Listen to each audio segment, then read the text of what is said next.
Breaking news చూస్తున్నాం. కోమటిరెడ్డి రాజగోపాల్ రెడ్డి ఘాటు వ్యాఖ్యలు చేశారు. సీమాంధ్ర పాలకుల చెప్పు చేతల్లోనే కాంగ్రెస్ పార్టీ తెలంగాణ ప్రభుత్వ పెద్దలు ఉన్నారంటూ, పార్టీలోనే ఉంటానంటూ మళ్లీ తీవ్ర ఆరోపణలు కూడా చేశారు. ఈ మాటలు కేవలం మంత్రి పదవి కోసమేనా, లేక మరేదైనా వ్యూహం ఉందా? ప్రజా పోరాటాలకు రెడీ అనడం మరి దేనికి సంకేతం? తెలంగాణ ఆత్మ గౌరవం సెంటిమెంట్ తో పబ్లిక్ లోకి వెళ్లాలని అనుకుంటున్నారా? కొత్త పార్టీ పెట్టే ఆలోచన ఏమైనా ఉందా? కోమటిరెడ్డి బ్రదర్స్ కు ప్రజల్లో మంచి పేరు ఉంది. మరి కాంగ్రెస్ కు గుడ్ బై చెప్తారా? మంత్రి పదవి వస్తే సైలెంట్ అయిపోతారా? కాంగ్రెస్ పార్టీలో అసలు ఈ రగడను ఎలా చూడాల్సిన అవసరం ఉంది? కాంగ్రెస్ సీనియర్ లీడర్ కోమటిరెడ్డి రాజగోపాల్ రెడ్డి మరోసారి ఘాటైన వ్యాఖ్యలు చేశారు. ప్రభుత్వం సొంత పార్టీపై సంచలన ఆరోపణలు చేసిన ఆయన, తెలంగాణలో కాంగ్రెస్ పార్టీ ప్రభుత్వ పెద్దలు ఆత్మ గౌరవ నినాదాన్ని మర్చిపోయారని, సీమాంధ్ర పాలకుల చెప్పు చేతల్లో నడుస్తున్నారని ఆరోపించారు. ఒకసారి ఆయన ఏం మాట్లాడారో చూద్దాం. యుద్ధం చేస్తాం, భయపడేది లేదు. అధికారాన్ని అడ్డం పెట్టుకొని అభివృద్ధి పేరు మీద లక్షల కోట్లు దోసుకుంటున్న వాళ్ళు ఎమ్మడి పడతాం. దోపిడికి వ్యతిరేకంగా పోరాటం చేస్తాం. మేము నిజాయితీ పరులం అని చెప్పేసి మా సహనాన్ని, మా ఓపికని చేతగానితనంగా భావించొద్దు. అవసరం వచ్చినప్పుడు విద్యార్థుల కోసం, నిరుద్యోగుల కోసం, యువకుల కోసం, రైతుల కోసం, పేదల కోసం, మా అక్క చెల్లెల కోసం అవినీతికి వ్యతిరేకంగా పోరాటం చేసి యుద్ధం చేస్తాం, భయపడేది లేదు.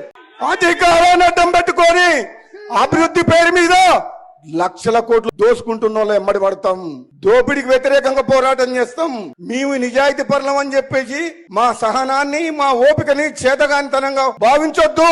అవసరం వచ్చినప్పుడు విద్యార్థుల కోసం, నిరుద్యోగుల కోసం, యువకుల కోసం, రైతుల కోసం, పేదల కోసం, మా అక్క చెల్లెల కోసం అవినీతికి వ్యతిరేకంగా పోరాటం చేసి యుద్ధం చేస్తాం, భయపడే. నిజమైన కాంగ్రెస్ పార్టీ నాయకులు, కార్యకర్తలకు అన్యాయం జరుగుతుందనేది నా భావన.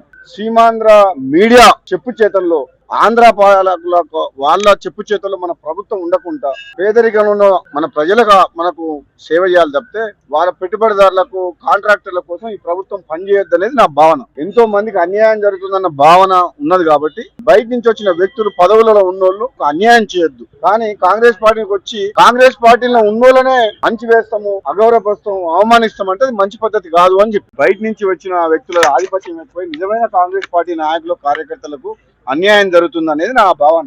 సీమాంధ్ర మీడియా చెప్పు చేతల్లో, ఆంధ్ర పాలకులకు వాళ్ళ చెప్పు చేతుల్లో మన ప్రభుత్వం ఉండకుండా పేదరికంలో మన ప్రజలుగా మనకు సేవ చేయాలి తప్పితే వాళ్ళ పెట్టుబడిదారులకు, కాంట్రాక్టర్ల కోసం ఈ ప్రభుత్వం పనిచేయొద్దు అనేది నా భావన. ఎంతో మందికి అన్యాయం జరుగుతుందన్న భావన ఉన్నది కాబట్టి బయట నుంచి వచ్చిన వ్యక్తులు, పదవులలో ఉన్నోళ్ళు అన్యాయం చేయొద్దు. కానీ కాంగ్రెస్ పార్టీకి వచ్చి కాంగ్రెస్ పార్టీలో ఉన్నోళ్ళనే మంచి వేస్తాము, అగౌరవపరుస్తాము, అవమానిస్తాం అంటే అది మంచి పద్ధతి కాదు అని చెప్పి బయట నుంచి వచ్చిన వ్యక్తుల ఆధిపత్యం. తెలంగాణ అంటూ చేసిన వ్యాఖ్యలకు కొనసాగింపుగా ఇవాళ మరోసారి అగ్నికి ఆజ్యం పోసినట్లుగా కనిపిస్తోంది.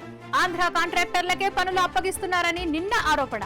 ఇవాళ ఏకంగా ప్రభుత్వమే అక్కడి వారు ఆడించినట్లు ఆడుతోందంటూ బాంబు పేల్చిన రాజగోపాల్ రెడ్డి. పార్టీ మారే ఉద్దేశం లేదంటూనే కార్యకర్తలు, తెలంగాణ ఉద్యమకారులు ప్రజలకు అన్యాయం జరుగుతుంటే చూస్తూ ఊరుకోనని హెచ్చరిక కూడా చేశారు. ఈ మాటలను కేవలం మంత్రి పదవి కోసం చేస్తున్న వ్యాఖ్యలుగానే చూడాలా, లేక సొంత పార్టీ పెట్టే ఆలోచనగా భావించాలా అని రాష్ట్రంలో చర్చలు కూడా నడుస్తున్నాయి. మరి ఆయనకు మంత్రి పదవి వస్తే సైలెంట్ అయిపోతారా, లేక ఉమ్మడి నల్గొండ జిల్లాలో కోమటిరెడ్డి బ్రదర్స్ కు ఉన్న మంచి పేరును పొలిటికల్ గా అడ్వాంటేజ్ గా మలుచుకునేందుకు ప్రయత్నిస్తున్నారా అన్న ప్రశ్నలు వినిపిస్తున్నాయి. మరి చూడాలి. ప్రస్తుతానికైతే కాంగ్రెస్ లో చాలా రంజుగా రాజకీయాలు నడుస్తున్నాయి. మరి రాజగోపాల్ రెడ్డి భవిష్యత్ ఏంటి, ఏం జరగబోతుందో చూద్దాం.